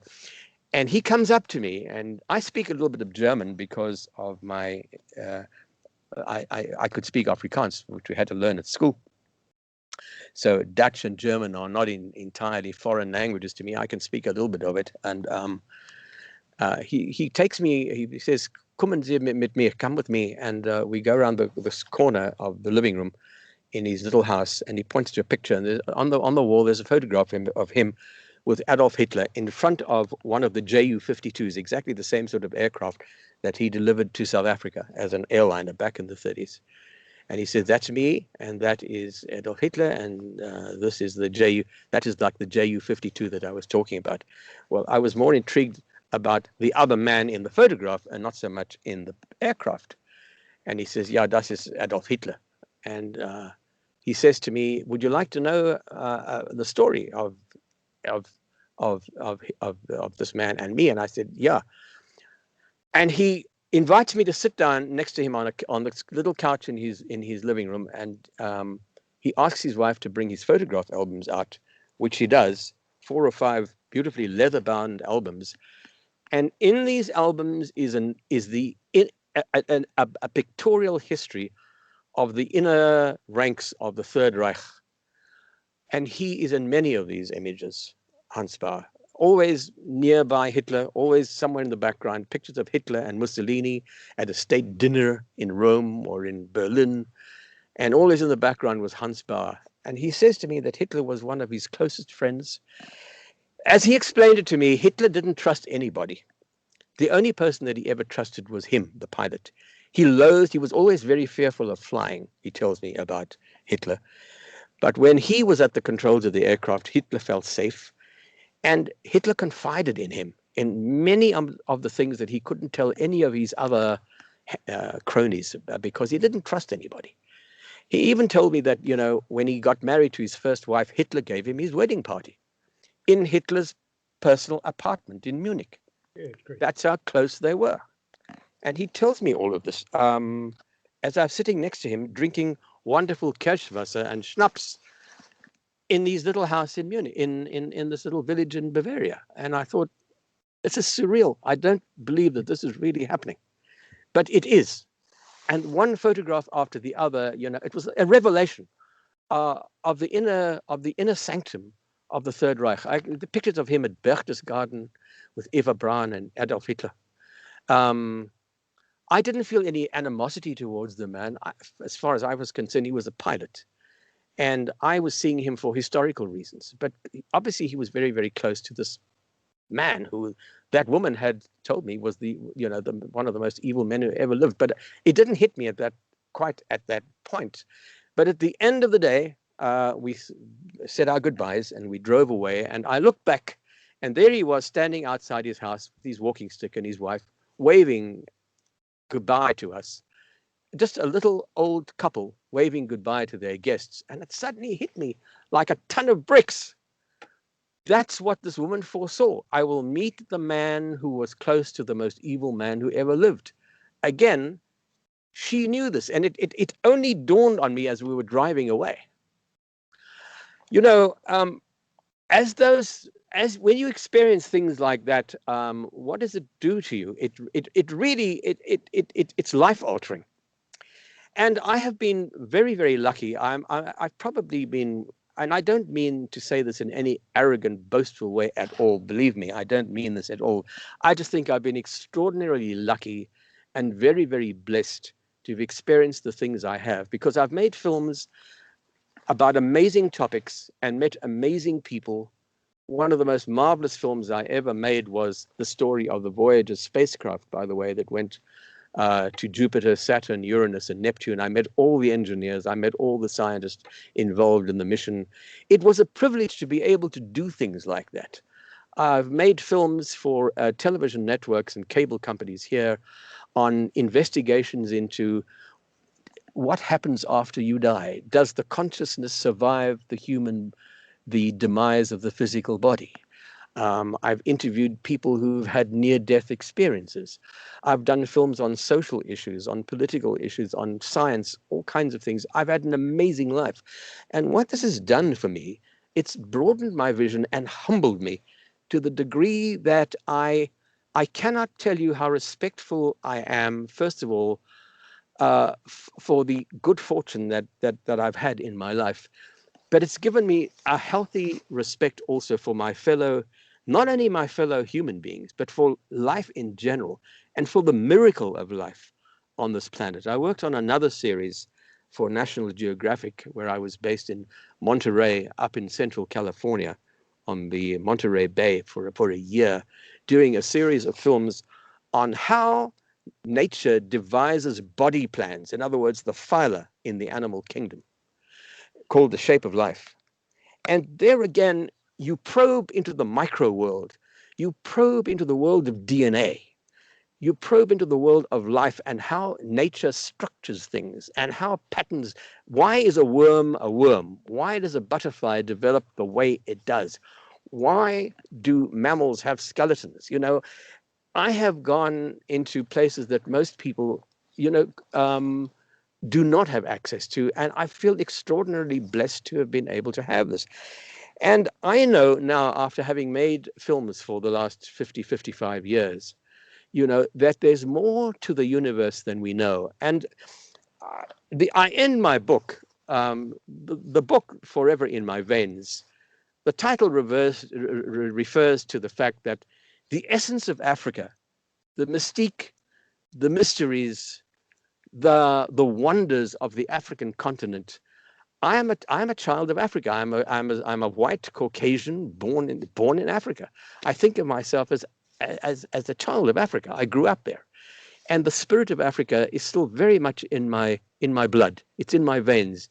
It defined me. It made me who I am. And learning more about my black neighbors and about the mysteries of the tribes and what they believed in and their cultures has given me a profound respect for the continent. So that's where the forever in my veins comes from. But it's also given me a profound respect for life in general and all the adventures I've had. You know, I've flown at 3 times the speed of sound in a jet fighter in a mock war. I have been in submarines. I've done all kinds of extraordinary things. And who gets to do that kind of stuff? And I look back and I think, how come you had the opportunity to do all these things? And I just feel very, very humbled by it. And, you know, we are living in very dark times at the moment. We're living in very troubling times. And there's a lot of really bad stuff going on at the moment. We're dealing with a pandemic that has seized the world and brought the world to its knees. We have political systems gone horribly wrong. If you look now what's going on in the United States, we're doing this interview in early January 2021. When you think back what happened last week in Washington with the storming of the Capitol building, there's just a lot of very, very dark things happening at the moment, which are very, very troubling. And it can make one very, very depressed very, very easily. And when I think back on the show that I did about life after death, and the scientists that I met at Princeton University and scientists who work at a place called the Monroe Institute in Virginia, who investigate the stuff, you know, I know that the body, the demise of the body is not the end of who you are. There's much more to it than that. And after having been exposed to all of these incredible things, I end the book by saying, you know, we're all connected. There is an invisible grid somewhere out there. And that grid connects us all. Whether you're a pony or a person or a petunia, it doesn't matter. We are all connected to some sort of amazing grid that exists on a cosmic scale. And I know this to be so. I have no doubt about that. You know, particularly after having interviewed people who've had near-death experiences, and even myself, I have had an experience after my father passed away. My father came to see me the night after he died. You know, life is not about your body, and it's not who you are for now. We go on, and life goes on. I know this to be a fact. And I want people to take a note of optimism, despite the fact that things are pretty tough at the moment, and life is not easy. I don't think it can get more difficult. I mean, I can think how it must have been in the Blitz living in London. Or, you know, but I've seen wars. I have witnessed the Congo in flames. I have seen apartheid at play. I have seen too much of the bad stuff myself. But it prevents it. I can't get depressed. One has to maintain a degree of optimism and a belief that there is more than what there is right now, that there is more to you than who you think you are. We live on a cosmic scale. We're all on a cosmic journey. We're all on an extraordinary, exciting journey. And this is just part of it. I've interviewed many adults. I interviewed at least a dozen of them for this particular film. I did a 2-hour special for one of the networks, one of the cable companies, called Beyond Death. But what's even more extraordinary, not the adults that I interviewed, but the children that I spoke to. During the course of the making of that series, I found that there was a pediatrician in Seattle who had specialized in talking to children who had been revived from death, who were clinically dead and were revived. And he interviewed all of them, and he asked them all to make drawings of their experiences, what they remembered about the time that they were what he called asleep, but actually when they were dead, they were physically dead. Their heart had stopped beating. They were clinically dead. And he said to them, just draw me what happened to you. And what was so amazing, because he introduced me to at least 6 or 7 of these young children. They did not know each other, by the way. He introduced me to their families and to the kids, and I was permitted to interview the kids. And they all described similar things, similar events. This tunnel of light going into this big white room. Some of the children said, there were people in there. Other kids said, some of the other kids said they were angels in there. Another child said, oh no, they were doctors. They had white coats on, but they all had light around their heads. And all of these children said that they were given the option of staying there or of going back to mommy and daddy, of going back, waking up and going back to mommy and daddy. And they said they were given options. One child said, they brought me this box and there was a green button or a red button and I could press the green button and I would go back. I would wake up and my mommy and daddy would be there. Another child said that he had to press a lever. Another child said that there was a voice that said, go back. Your parents want you back home. Your parents want you to wake up. They want you to go back. They were all given the option to stay where they were or to go back into their bodies. Not that they understood that, not that they knew what was going on until afterwards, when they were, when it was clear that they were clinically dead. They were given the option to go back, but they all described similar things: this tunnel of light, this white room, these entities that were there. That was, for me, the most amazing thing, because these kids couldn't make it up. And when they drew these pictures, the pictures were all very similar, and none of these kids knew each other. There were two young teenagers who died. One was killed riding a bicycle through a forest, and he was basically actually decapitated. But he went through a cable that had been strung between two trees. And then there was another young guy, he's the same age, who also died from surgery. Now the two, and I met up with both of these sets of parents. Because there was a psychic who put me in touch with these two groups of people, and both of these parents mourned the loss of their children, of course. But here's the amazing thing: each of those mothers had a dream, and the dream was about a young man who died, and who had made friends with this mother's son. So these two mothers were actually having dreams about their own sons having made friends in the spiritual realm with the other mother's child, the other mother's son. Wow. And it was only after about a year or 18 months that 2 and 2 was put together by the psychic individual, and he got the parents together. And the parents suddenly realized, my God, I've been dreaming about your dead son. You've been dreaming about my dead son. And our two dead sons have made friends in the spiritual realm. And they told us about it in our dreams. It was amazing. It was absolutely amazing. There was one young lady who was probably in her late 30s. She had a terrible brain aneurysm, and they had to operate on her in Atlanta. And the only way to do the surgery was to actually stop the blood from flowing briefly, so that they could open her skull, get into her brain, no blood loss, and remove the aneurysm, patch it all up, get the blood going again, get the heart going again, and revive her.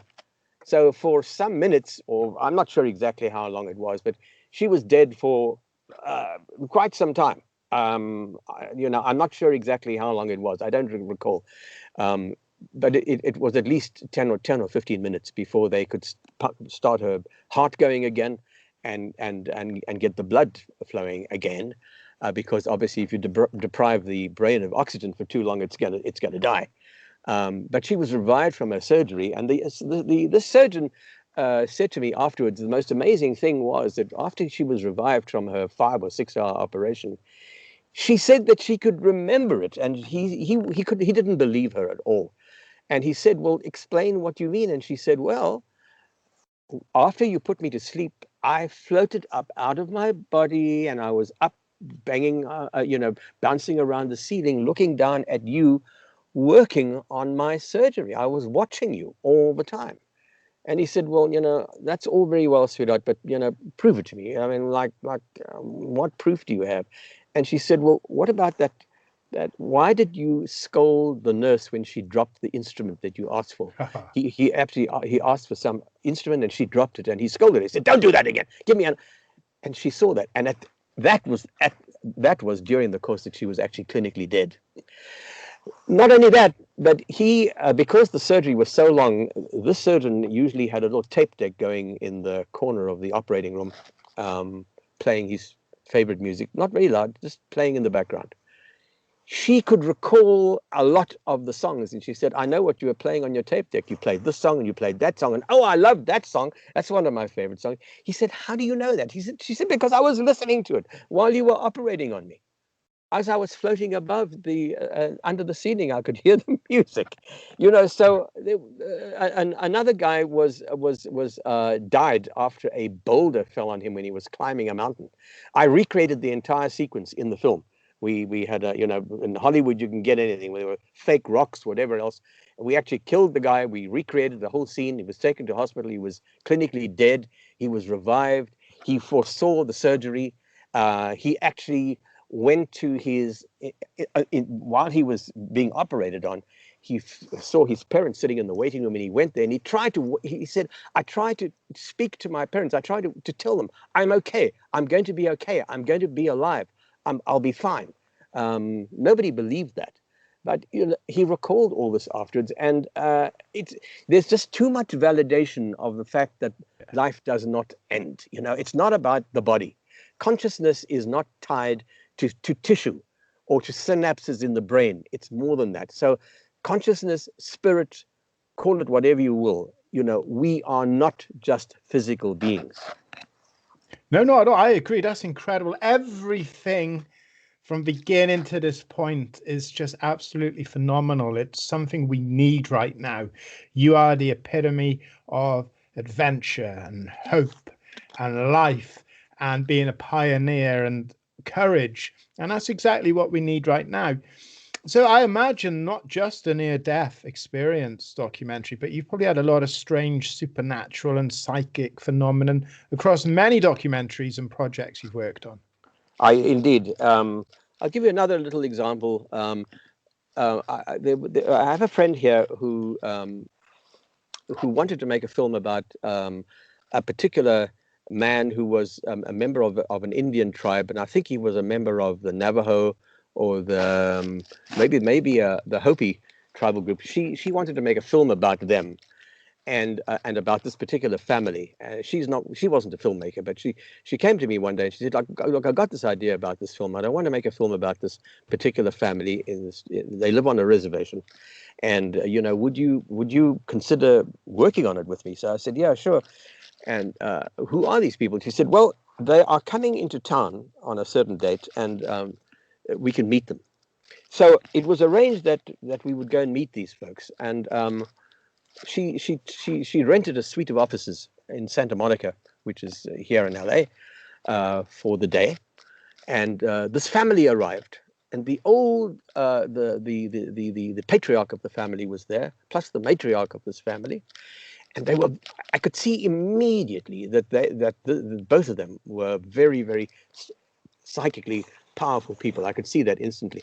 And she said, one of the reasons why they agreed to this meeting is because they wanted to approve you. They wanted to make sure that you were okay to make this film with me. And that's one of the reasons why they have agreed to meet with you. And I said, well, fine, let's do this. And we went into this office, and the old man and two of his sons came up to me, and they welcomed me. Nothing was said, nothing at all. Pleasantries were exchanged, and I think we had some lemonade to drink. And then I was asked to go into a side office with the old man and two of these younger guys who had a drum. They closed the door, turned off the light, and this woman who had introduced me to them, who wanted me to make this film, she was asked to join us. We went into this room. It was pitch dark because this was an inner office, and they started drumming. And they were burning sage, which is what a lot of tribal people do in this country. Shamans, they burn sage. I do it all the time in my house when I want to cleanse it of darkness or evil or whatever, get rid of bad stuff. You burn sage. So incense does the same thing. Burning a candle does the same thing. But anyway, they were burning sage, and sitting in this office, almost choking to death on the smoke, pitch black, pitch dark. And suddenly on the ceiling, I saw crackling like almost blue silver colored crackling, like lightning, crackling along the ceiling. Going, it was going from one side of the ceiling to the other in this little tiny room. And this was going on for about a minute and a half, and then it stopped. And then the drumming continued for about another 10 or 20 minutes, and thank goodness it ended, because I thought I was going to choke to death with all this smoke from the sage. And they opened the door, fresh air, and nobody said anything. We left the office, we went out, and then the rest of the family joined us, and more refreshments were. Nobody said anything about anything. And then my friend, this lady who had brought me to this meeting, I went up to her and I said, "By the way, Julie, did you see what I saw on the ceiling?" And one of the young men heard that, and he instantly said, "Did you see something?" And I said, "Yes, I did." I was almost embarrassed to say that I'd seen this crackling, lightning-like effect on the ceiling. And he immediately went to the old man, to the patriarch and the mother, and he said, "He saw it, he saw it, he saw it." And they came up to me, and the old man said, "Then you have seen, you are the one to make the film. Because if you had not seen that, then our ancestors would not have approved to you. That was the test. We were not going to ask you, but you offered the information, and therefore we give you permission to make the film about our family and our ancestor and whatever else." That was the most extraordinary thing. So I've had lots of experiences like that. Back in South Africa, I have two kids that were almost my godchildren, although they weren't really my godkids, but they were close enough to be my godchildren.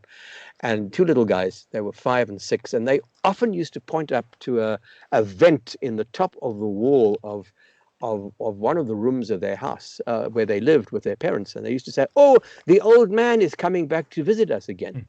And they would see this often, and the parents would immediately say, "Stop talking, you're imagining it. It's not true." And I said to the parents, I said, "Don't stop them. Ask them more questions. Ask them what he looks like. Ask them if it's the same man they saw last time. Don't stop them. Don't tell them that they're not seeing it. Probe, ask questions. Maybe they are seeing something. Let's be open-minded enough." And this happened many, many times. And the kids kept describing this old man, and he had a beard, and, he had blue eyes. And then he would go back through the vent, they would say. And so one day I said to their parents, I said, "Why don't you go and make some inquiries? Who were the previous owners of this house?" And the father eventually did. And apparently an old man had passed away in a room on the other side of that wall. And his description fitted perfectly what these two little children were seeing. Wow. So again, for me, this was evidence of the fact that we live in a world. We are spiritual beings. Who was it who said, we're spiritual beings having a temporary physical experience? Well, that's absolutely true. I have no doubt about that at all. Dr. Robert Jahn, who a very, very well-known scientist who worked at Princeton University, he used to run a unit there called the PAIR unit, which stood for the Princeton Engineering Anomalies Research Unit. And what he did, very, very hush-hush, because Princeton didn't want to make too much of a fuss about this, because Princeton has it's an Ivy League university, it has a reputation, and they didn't want to say that they're doing strange experiments. But what Robert Jahn did over a period of like 25 years was to prove that consciousness itself has energy. It's not just a thought that exists in synapses in the brain. It in itself has an energy to it. In the same way that light has energy, light is photons. He believed that consciousness has the same effect that photons have. It can actually move physical objects. And how did he discover this over a period of 25 years with his researcher, his fellow researcher, Brenda Dunn? She's written a lot of books about this. Robert John, unfortunately, has passed away since I did the film. I filmed him, an interview with him, and this is for Beyond Death, the same show that I mentioned earlier. But Brenda Dunn is still around, and she runs an organization that investigates consciousness. And what they did was they found that they would have what people, I think they call them, they didn't call them test subjects, they had another name for them, but people would be told influence or try to influence a random number generator. An electronic instrument that puts out random numbers. Try and make a certain number appear more often than other numbers. See if you can do that purely by thinking about it. And time and time again, over a period of 25 years, they proved that this was possible. And the person doing this didn't have to be in the same room, didn't have to be in the same building, but not even in the same continent. They had test subjects in Australia. They would organize a certain time. They'd say, right, the experiment would begin at 8 o'clock our time, 3 o'clock your time, or whatever it was. Influence, try and make the number 3 appear more often than not.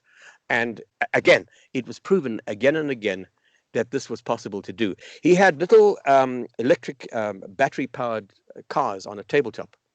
And he said, you try and make that little toy car turn left more often than turning right. And people would do that. And again, it was proven at least 60 or 70% of their experiments proved that could happen. Again, consciousness can exert an influence on something. He did all sorts of things like the swing of a pendulum. Can consciousness influence the swing of that pendulum? Can consciousness influence the height of a little water fountain, make it go low or high? Yeah. Again, they proved that this was possible to do. There are more than ample amount of written material now that people can read about this. And Robert John is one of the most respected engineers. He's not someone who believes in random nonsense. These were proven scientific experiments. So we know that there's more to life and ourselves and our consciousness than most people believe. And I think the potential for us on this cosmic journey that we're on is endless. There's no horizon. There is no limit to what is possible. Let's take UFOs for example. Yes. And extraterrestrials. And by the way, I think that this may be the year of disclosure, as the UFO community likes to call it. We've now seen footage that was photographed by fighter pilots off the USS Nimitz aircraft carrier off the coast of San Diego a year ago of these UFOs doing amazing things over the Pacific, flying and turning and stopping and doing things that is physically impossible for anything that we humans have made. UFOs are, there is absolutely no question that we're not alone in the universe. If we think that we are, I mean, that is one of the most monstrous thoughts one can possibly have. It's absolutely absurd when we think of the number of star systems and galaxies out there, and certainly the what is now called exoplanets that we now know exist. There must be billions of them, and we cannot possibly be alone. And I've dug deep into ancient roots of all sorts of cultures and societies and civilizations around the world. There's a wonderful guy called Zachariah Sitchin who's written extensively on ancient Sumeria and trying to interpret ancient clay tablets, and on and on and on. We have possibly been visited by extraterrestrials time and time again throughout history. In fact, it probably goes back, if not centuries, probably even thousands or millions of years, that we are not alone, and we have been. We certainly have. Now, people say, well, when the UFO lands, on Trafalgar Square or on the White House lawn, we'll believe it. Well, it's not as simple as that, because we're the hostile ones, not them. They're more worried about us than we should be worried about them. Most of them are not hostile. I think that there are many, many species out there. Some of them may be a little less friendly than others. We don't we can't be too sure of that, but it just is so obvious that is more out there than we know. Years ago, when I was living in Canada, the year was 1966, I was working on a documentary on the history of housing in Canada, how housing and small settlements developed all over Canada. And we were working in the province of Saskatchewan, and it was a small crew, and we were staying in a motel because we had to go and photograph a sequence at a potash mine. And Saskatchewan is a very, very flat province. You know, there's corn growing there and so on, but it's flat as a draft board. But this potash plant was in the middle of nowhere, in the middle of Saskatchewan, and there was a little town, I don't know, about 30, 40 miles away, and we stayed at the only motel there for preparing ourselves for the visit to this potash plant. Why did we go to the potash plant? Well, because that was the reason why this town, a town was developing in that area, and how and why communities gather and spread, as because, you know, workers for this potash plant, as would happen, you know, around a gold mine or an oil well. And potash is a white substance that comes out of the ground. They use it for fertilizer. And in the morning, we were driving to the plant. It was a absolutely crystal clear day, and we could see way ahead in the distance, about 40 miles away, this column of white dust like smoke coming from the potash plant, and a cloud above it. Now, obviously, this was coming from the mining that they were doing. And eventually we arrived at the plant at the main gate, and the guard at the gate said, "You guys better get down there as quickly as you can, because there's something sitting up there in that cloud of white dust up there." And we said, like what? And he said, "We don't know, but up in that cloud of white stuff up there, there's something inside there." We drove down to the plant, and I said to the director, I said, "Look, can I set up the camera and put on a long lens and see if I can see anything in there?" "Yeah, sure." He said, "You go ahead and do that while I go and talk to the mine manager and plan the day's shooting." I set up the camera in the parking lot and put on a long lens. I don't remember exactly what focal length it was, probably 300 millimeters or 600 millimeters, something like that. More likely 300 millimeters, and trained it on that white cloud that was sitting above the potash plant. And then about 20 minutes later, there was a slight breeze came up, and this cloud cleared very, very briefly. And in the cloud was a glint, a hint, a kickback of something metallic. And there was two members of the company were standing around with me smoking, and they said, "Yeah, there it is. Do you see it? And I turned on the camera and ran some film. And the breeze came along again, and there was this object, as clear as bell, the circular disc-like object with a tripod-like structure underneath it, with a triangle connected to this tripod. In other words, think of a triangle, and then three prongs connecting it to the disc above it. All very metallic, no windows, no nothing, but like silvery color, like metal. Like a silver coin, aluminum of an airplane fuselage. And I ran film. Now, people have often said to me, "Well, how big was it?" That was before the days of the 747 jumbo jet, but it was the equivalent of what eventually became the 747. It was that big. Wow. And I ran about maybe 150 feet of film on it, and eventually the breeze left and the cloud thickened up again and was hidden. And we got on with the business of filming at the plant, but I never stopped looking up at that cloud, and neither did anyone else. But I separated the film, that 150 film, I took it out of the magazine, canned it up separately, because remember, this is the days of film, not videotape. You had to have it processed before you could see anything, and get it into a can, store it away, and then send it back to Montreal for processing. I used to send all our film back every night by going to the local railroad depot and send it back on the train all the way across the whole of Canada to Montreal to go and get processed at the lab at the National Film Board. And I made a note on every can of film you send back. You usually send a list of what you've shot on it, which you tape to the can, and you send it back, and you tell the the lab, send that to the editor and let the editor put it on the shelf until the director gets back so that we know what's on each roll. And on this particular roll, I said, unknown material, hold for our arrival, which I did. And I sent it back that night. And some weeks later, we eventually ended up back in Montreal. And now it's time to look at the rushes, or the dailies, as we call it here.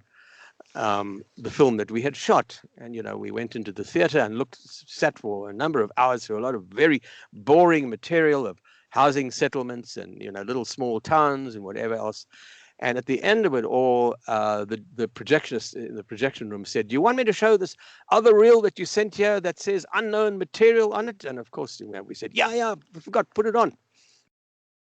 And he put it on the projector and ran it, and there it is.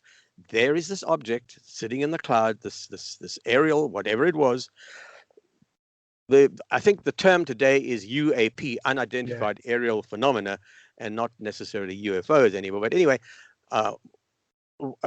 those days we would have called it a UFO. So we looked at this, and the director said to me, "What the hell was that?" And I said, "I have absolutely no idea." And he said to the editor, "Maybe we should send that down to the States. They have an organization down there, I think in Wright-Patterson Air Force Base, that's doing research into this kind of stuff. It was called Project Blue Book. He didn't call it by that name, but we did. Now, here is the problem.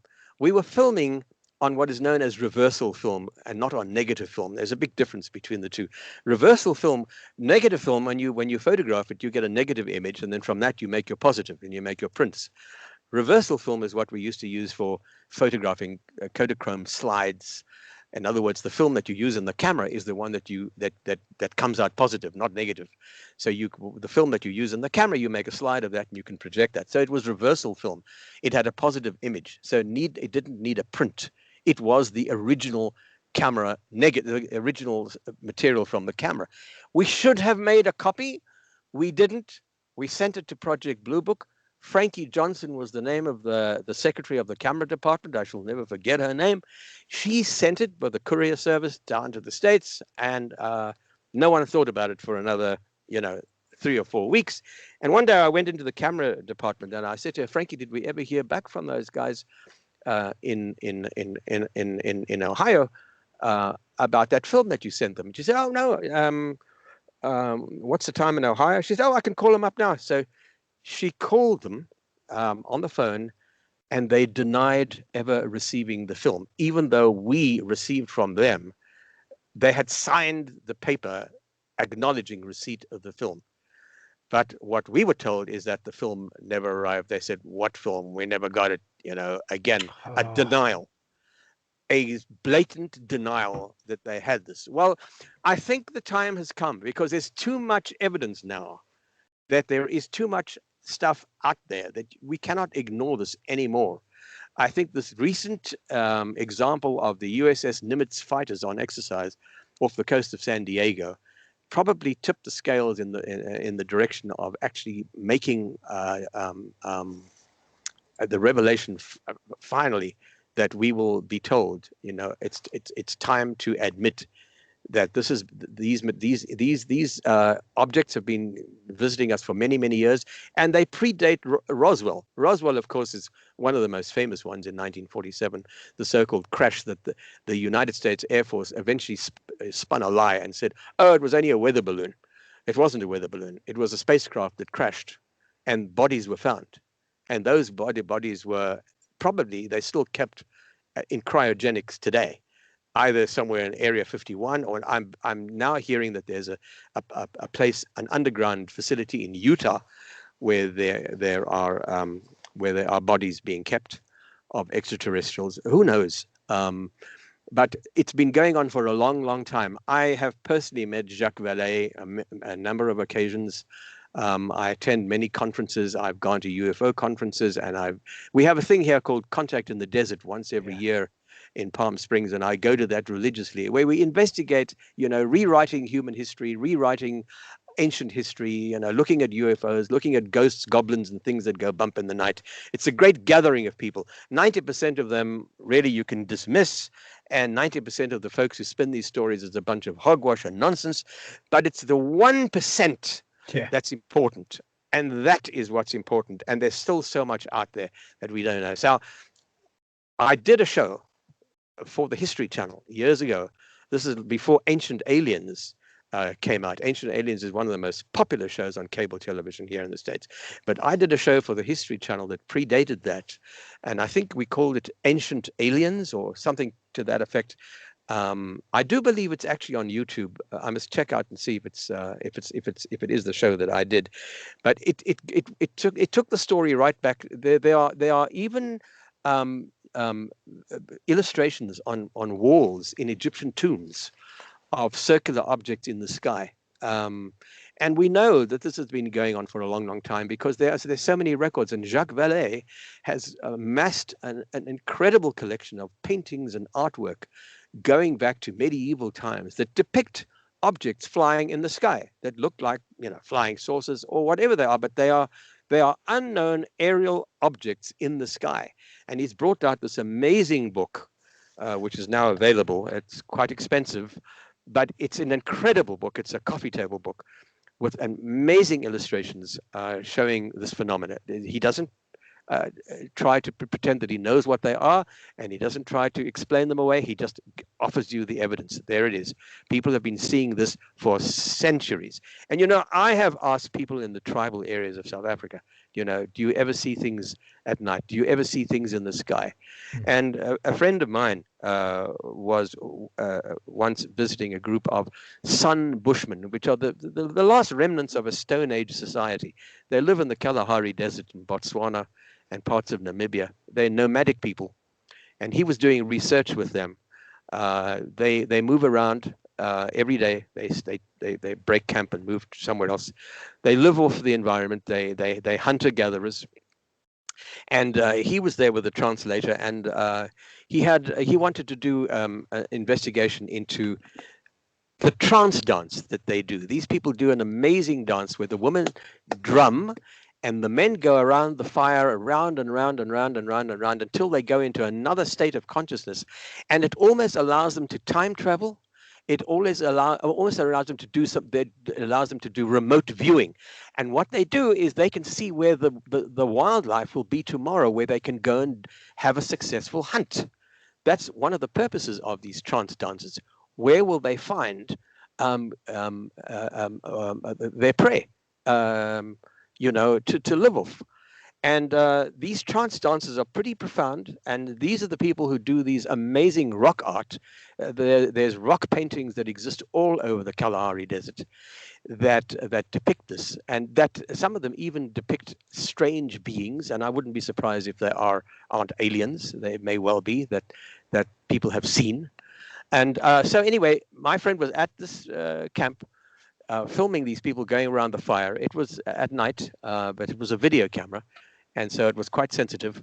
And in the middle of this trance dance, one of his translator said to him, "Look up, look up, look." And he looked up, and he took his camera and he pointed up, and there's this disc above this camp. You know, probably a quarter of a mile high is this silvery disc. You could see it as clear as daylight, hovering. And then, you know, he pans down again to the trance dance going around the fire, and he shows me this footage. And I said, "So, Dave, you know, what was it? Did you ask?" And he said, "Yeah, I did. I asked. I said to my translator, 'What is it?' And the translator said, 'Oh, don't worry about that. Those are just the people from the other world. They come all the time. Ignore it.' Yeah, it's like, oh, that's bus number 14. It comes every day, you know, at 11 o'clock. Just ignore it, you know." The Aborigines, I mean, the people of South America, it goes on and on and on and on. We are not alone.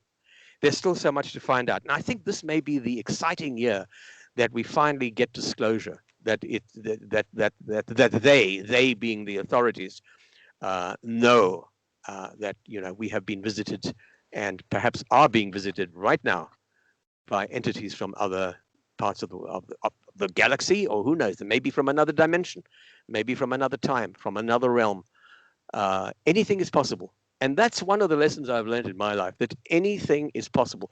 Don't be gullible. Don't swallow everything. Don't believe everything you're told. If you hear something that sparks your curiosity, go as far as you can to find out as much as you can about it until you're satisfied that you accept it or you don't accept it, you believe it or you don't believe it, but don't accept everything you hear. In other words, don't be gullible, but be curious and keep an open mind about all things.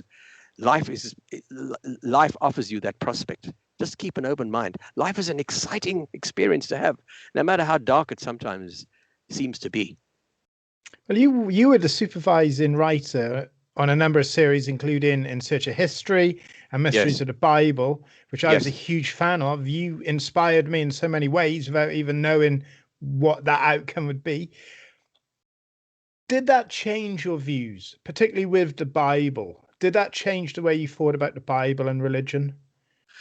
Well, it certainly gave me a very healthy respect for all religions. And I certainly would not dream of criticizing any religion at all. It's not my place to do that, and I respect it, and I respect people who are very religious and who follow the doctrine. That's fine, but it's not for me.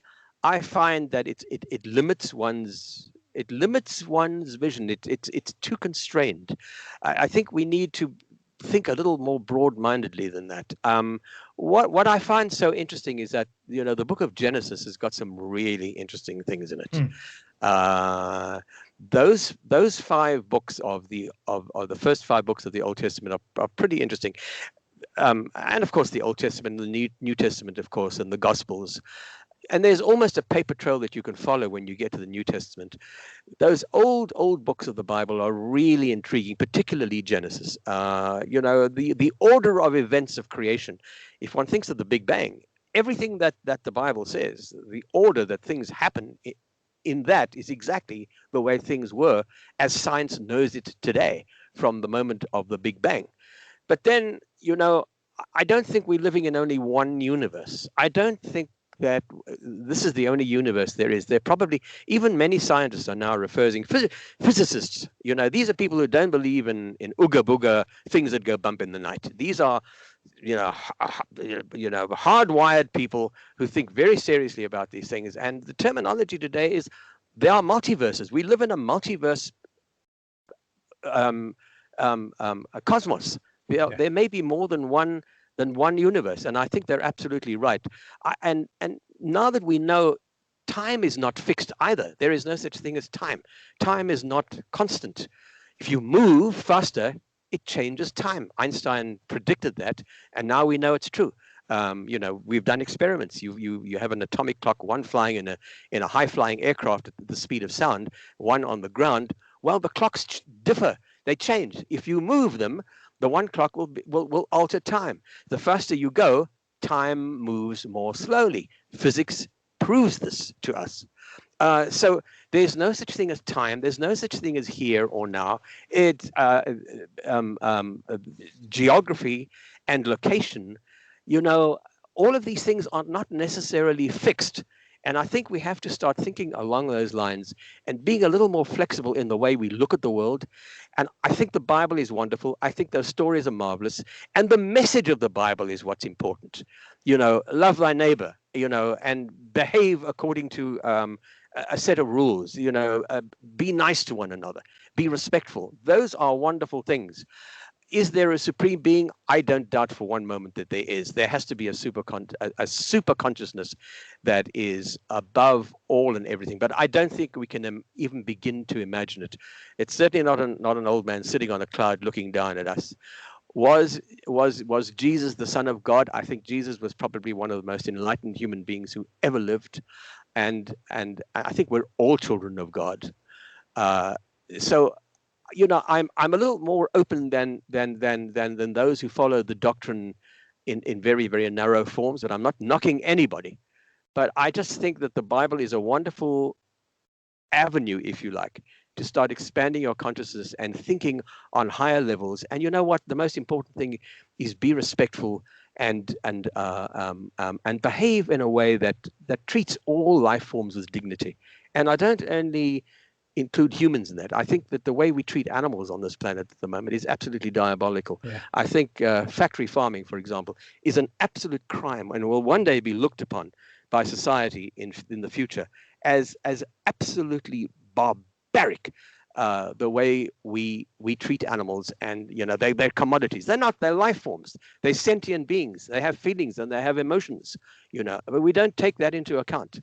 So I find the lessons are vast, and as long as one can keep learning things and keep an open mind about all things, life is and the world and the universe and the cosmos is an exciting place to be in. Everyone, this is Lionel Friedberg, the author of Forever in My Veins. What you have heard is the tip of a very large iceberg. This man has had incredible experiences all across the globe with different people, different nationalities, on different continents. This man has inspired me to do what I do. Now, Lionel, where can people read Forever in My Veins? How can they contact you? They can find me on my website. I have a website, and they can contact me there. They can go to the email address which is there. My website is my name, Lionel Friedberg, Lionel, and then no space, Fried, like fried, and then Berg, LionelFriedberg.com. That's my website. It'll take them directly to my email address. They can contact me there. It'll also take me to my Instagram site and to my Twitter, and they can leave a message for me. I'd love to hear from folks. I welcome the opportunity to open a discussion on any topic with anybody, because I want to learn. I'm always ready to learn or to hear anybody else's point of view. So please, I would welcome people contacting me. And I think people will. I honestly, genuinely believe people will be contacting you. They're going to have so many questions. And as I've said, we've spoken for 2 hours, but what we've covered is just the tip of the iceberg. Forever in My Veins is available from www.o-books.com. That's O Books. It's available on Amazon, Kindle, Barnes & Noble, wherever books are from. And particularly in this time of our life, we need hope, adventure, exploration. We need to be pioneers for a better future for all of us. And there is no better way to begin that journey, that healing for all of us, to look at the life of Lionel Friedberg with Forever in My Veins. It will change you. It will inspire you. It will excite you. It's amazing. This has been possibly my favorite interview I've ever conducted in my life. I have sat here humbled in the presence of this fantastic man who has brought life and mystery and adventure through our TV screens into our lives. This gentleman has spent his entire life for the betterment of mankind, for the people of South Africa and Africa. This is a true gentleman in every sense. All the adventurers we grew up watching on television in the cinemas, this is that man. He's an embodiment of adventure. Lionel, I cannot thank you enough. I'm honored and privileged in my little cottage in Haverfordwest, West Wales, to speak to an idol, a man that inspired me when I had my darkest times, to peer into the darkness and ask, what if? What is out there? Thank you so much, Lionel. You're one of the most incredible men I've ever met in my life. Thank you for all you do from everybody on a spinning blue globe in the cosmos. Thank you, sir. Thank you, Gavin. I'm speechless, but it's been my honor and my privilege to be here. Thank you so much. I really mean that. Thank you. And I've got a feeling, right? This is going to be the first of many interviews, because I think there's many rabbit holes we can go down, not just from your life adventures in Forever in My Veins, but just some of the views, opinions, and experiences you've had that are kind of like, I think we need to hook up again and have that second interview. I spoke to somebody the other day, Lionel interviewed you. He said, I could easily have sat there for another 6 hours, because he said, this guy is just a testament to all that is good with the human race. So Oh my there we go. goodness. It's not just me. It's just not me.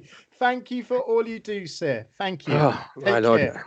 I'm overwhelmed, Gavin. Thank you so much. May God bless you. I really mean that. Bless you.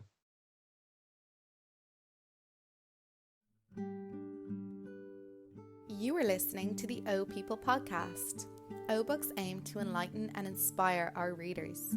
So, change your life today and visit www.o-books.com for more spirituality, personal development, MBS, and self-help titles. It's never too late to make positive changes to your life. So visit www.o-books.com today and explore a world of personal growth and positive teachings.